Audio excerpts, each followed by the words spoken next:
and welcome to Local Edition. I'm Leslie Leyton. Well, spending cuts and revenue increases always at the heart of any balanced budget, and especially on topic right now as the state is facing some of its toughest hurdles it ever will. And with us now to talk more about some of these hurdles, some of the potential spending cuts or the revenue increases is Assemblyman Don Wagner. Thank you very much for being here. My pleasure, Leslie. Thank you. One of your mantras has been no more taxes, no new taxes. Something that you think is very important is that's not the answer to our budget problems. It's not the answer to our budget problems, and it's not just my mantra. It is something that the taxpayers, especially in my district, but throughout the state, have said the last 7 times they've been confronted with potential tax increases. They say no. They'd like the state to live within their means, and I think we ought to honor the will of the people and make sure the state lives within its means. Can the state get through without raising taxes? I think the state absolutely can get through without raising taxes. Only about 6 years ago, we were spending the same amount of money that we are anticipating coming into the general fund this time. We can go back and live within our means. It's going to require some tough cuts. It's going to require a reduction in the state's workforce. It's going to require some belt tightening, no question about it, but it is doable. And the important point is, Leslie, if we actually are able to commit to the public that we're able to live within our means and intend to live within our means, and if we're able to make some of the substantial reforms that the Republicans are talking about, what we expect to have happen is our business community will come back. Our business community will flourish.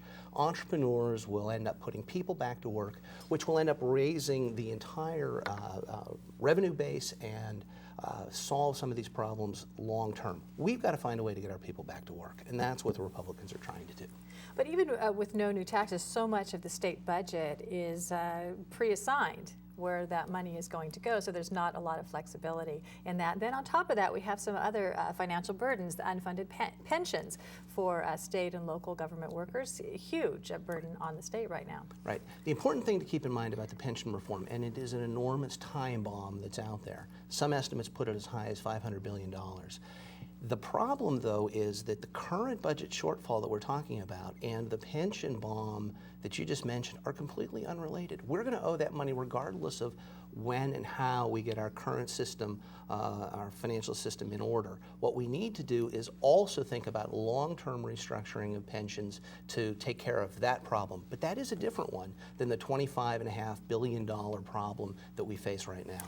But they both point up the problem that we have a cash shortfall that needs to be dealt with in some way, and not increasing taxes. No one's a fan of increasing taxes, but can we cut our way out of this budget mess? I think we can cut our way out of this budget mess. I think that the governor has made some proposals.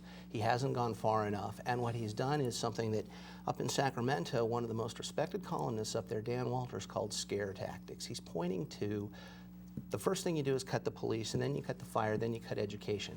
Well, we think that things like fire and police and education are legitimate roles of government. There are other places to cut first, and those need to be looked at. The Republicans have sat with Governor Brown. We've offered him some ideas. We have many more ideas to put forth and on the table if he's receptive to them, and it would include some pension reform. But we can cut and we can grow. Pension reform that includes rollbacks for current workers? That is something that is on the table. Whether legally we can roll back benefits that have already been earned is an open question. But there's no question going forward we can make substantial changes and at least stop the bleeding.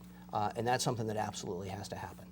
And we'll see how far we get over the next couple of months. It'll be an interesting thing. Thank you very much for being here, Donald. We appreciate it. My pleasure. And thank you for tuning in. More HLN next.